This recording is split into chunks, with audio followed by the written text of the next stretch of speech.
ஆனா வேற வழி இல்ல பண்ணி தான் ஆகணும்ன்ற நிலைமையா இருக்கும். இவங்களுமே முன்னாள் பாஸ் கிட்ட ஹெல்ப் கேக்குறாங்க. அவருமே ஒரு பத்திரிகையாளர் சந்திப்பை ஏற்பாடு பண்ணிடுறாரு. இவங்களுமே வர சொன்னவங்க இன்னும் வரலையேன்னு யோசிக்கிறாங்க. கால் பண்ணி பாக்குறாங்க. ஆக்சுவலா வரேன்னு சொன்னவங்க வரமாட்டேன்ற மாதிரி மறுத்துறாங்க. ஏன்னா மீடியா முன்னாடி வந்தா எல்லார்கிட்டயும் இந்த விஷயம் போயிடும்ல, அதனால ரொம்ப பயப்படுறாங்க. சாரி நாங்க இதை கேன்சல் பண்றோம் அப்படின்ற மாதிரி சொல்றாங்க. இப்ப வந்திருக்க மீடியாக்கள்லாம் சந்தியாவை போட்டு திட்டுறாங்க. இவ்வளவு நாள் இவ போய் தான் சொல்லியிருக்கா, எதுக்காக ஃபேம்காக இப்படிலாம் பண்ணிட்டு இருக்கீங்கன்ற மாதிரி கத்திட்டு கிளம்பலாம்னு நினைக்கிறாங்க. அப்பன்னு பார்த்து ரெண்டு பேரும் இந்த இடத்துக்கு வராங்க. இந்த படத்தோட ஸ்டார்டிங் லட்சி ராணின்னு ரெண்டு பேரை காமிச்சாங்கல்ல, அவங்க தான் வந்திருக்காங்க. லட்சி இறந்து போன மாதிரி தான் காமிச்சாங்க. ஆனா உண்மையில லட்சி இறந்து போயிருக்க மாட்டாங்க. ராணி எழுப்புன மாதிரி காமிச்சாங்கல்ல, ஒரு ஸ்டேஜ்ல அவங்க எந்திரிச்சிருப்பாங்க. அதாவது அன்னைக்கு லட்சி சாகாம இருந்திருக்காங்க போல. அவன் என்ன சாகடிச்சுட்டு போயிட்டு தான் நினைச்சிட்டான், ஆனா நான் சாவலன்ற மாதிரி இந்த லட்சி சொல்றாங்க. இப்பதான் லட்சி அன்னைக்கு நைட் என்ன நடந்தது அப்படின்றத தெளிவா எக்ஸ்பிளைன் பண்றாங்க. அந்த ஊர்ல சின்னி பாபுன்ற ஒரு பொலிட்டீஷியன் இருப்பாரு. அவர் தான் அன்னைக்கு நைட் இவங்களை அப்ரோச் பண்ணிருப்பாரு. இவங்க என்னால வர முடியாதுன்ற மாதிரி மறுத்திருப்பாங்க. ஆனா அவர் கொஞ்சம் பிரஷர் போட ஆரம்பிச்சிருப்பாரு. அப்பதான் இவங்க ஃப்ரெண்ட் ராணி இருக்காங்கல்ல, நான் வேணா போறேன் நீ வீட்டுக்கு போன்ற மாதிரி சொல்லியிருப்பாங்க. அன்னைக்கு நைட் ஒரு மர்ம நபர் வந்திருப்பான். இவங்க கிட்ட எல்லாம் மீறி நடந்திருப்பான். இவங்களை சாவடிச்சிட்டோம்னு நினைச்சா அவன் அங்க இருந்து கிளம்பி இருப்பான். அவனோட அடையாளம் எனக்கு சுத்தமா தெரியல அப்படின்ற மாதிரிலாம் இந்த பொண்ணு சொல்லிட்டு இருக்காங்க.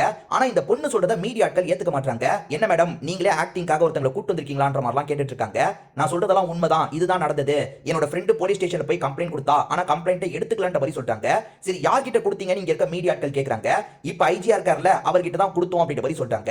அதாவது இப்போ ஒருத்தர் சந்தியாவை எதிர்த்து பேசினார் பாத்தீங்களா, அவர் தான் அந்த சமயம் இன்ஸ்பெக்டரா இருந்திருப்பாரு. அவர் கேஸ் எல்லாம் எடுக்க முடியாதுன்ற மாதிரி சொல்லியிருப்பாரு. இப்ப அடுத்த கொலை நடந்திருக்கிறதா இவங்களுக்கு தகவல் கிடைக்குது. நம்ம ஹீரோயின் சந்தியாவும் அந்த இடத்துக்கு வந்து பாக்குறாங்க. ஆக்சுவலா இன்ஸ்பெக்டர் தான் கேஸ் விசாரணை பண்ணிட்டு இருக்காரு. ட்ரக்கிங்காக ஒரு காதல் ஜோடி வந்திருப்பாங்க. அந்த காதல் ஜோடியை அந்த கில்லர் தான் கொடூரமா சாவடிச்சிருக்கான். அதாவது காதல முன்னாடியே காதலி கிட்ட எல்லாம் மீறி நடந்திருக்கான். அதுக்கப்புறம் ரெண்டு பேரையும் சாவடிச்சிருக்கான். நியாயமா ஐஜி தான் இந்த கேஸை விசாரணை பண்ணோம். ஆனா ஐஜி மேலேயே இப்போ ஒரு குற்றச்சாட்டு இருக்குல்ல, அதனால ஆனந்தின்ற வேற ஒருத்தங்க கிட்ட இந்த கேஸை ஒப்படைச்சிடுறாங்க. இப்போ ஆனந்தியும் அந்த ஸ்பாட்டுக்கு வந்து அனலைஸ் பண்ணிட்டு இருக்காங்க. அதே சமயம் ஈரன் இந்த கேஸை பத்தி துடிப்பா நிறைய விஷயங்களை சேகரிக்கிறாங்கல்ல, அதனால ஆனந்தி ஈரனை நம்ம விசாரணையில சேர்த்துக்கலாம் அப்படின்ற மாதிரி டீமா சேர்த்துக்கிறாங்க. ஐஜி எதுக்காக கேஸை எடுக்கலன்ற ஒரு கேள்வி இருக்கு பாத்தீங்களா. இப்போ இந்த ஆனந்தியும் ஐஜி கிட்ட விசாரணை பண்ணிட்டு இருக்காங்க. மேடம் நீங்களும் டிபார்ட்மெண்ட்டை சேர்ந்தவங்க, உங்களுக்கு தெரியாதா மேல் இடத்துல இருந்து ஏகப்பட்ட பிரஷர், கேஸை எடுக்காதீங்கன்னு சொன்னாங்க, அதனால தான் நான் கேஸை எடுக்கலன்ற மாதிரி இவருமே சொல்லிட்டு இருக்காரு. இப்ப விசாரணையை முடிச்சுட்டு இவர் கிளம்பும் போது ஈரனுக்கு வார்னிங்லாம் கொடுத்துட்டு இருக்காரு.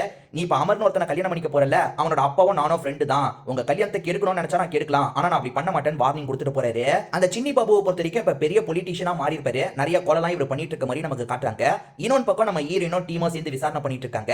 சின்னி பாபு எதுக்காக இந்த விஷயத்தை பண்ணிருக்க கூடாது, அந்த பொண்ணு வர மறுத்திருக்கா, அதனால அவனே போய் இப்படி பண்ணிருக்கலாம், அவன் பொண்ணுங்க விஷயத்துல வீக்குன்னு ஊர்க்காரங்களாம் சொல்றாங்க, அவனே கூட இதுக்கு பின்னாடி இருக்கலாம் அப்படின்ற மாதிரிலாம் ஹீரோயின் சொல்லிட்டு இருக்காங்க. கடைசியா ஒரு காதல் ஜோடி இறந்து போனாங்க பாத்தீங்களா, அந்த இடத்துல உங்களுக்கு ஒரு க்ளூ கிடைக்குது. அந்த கில்லர் அவனோட முடியை தான் விட்டுட்டு போயிருக்கான். பரவாயில்ல கில்லருக்கு எதிராக ஒரு க்ளூ கிடைச்சிருக்கே அப்படின்ற மாதிரி இந்த இடத்துல ஆனந்தி சந்தோஷப்படுறாங்க.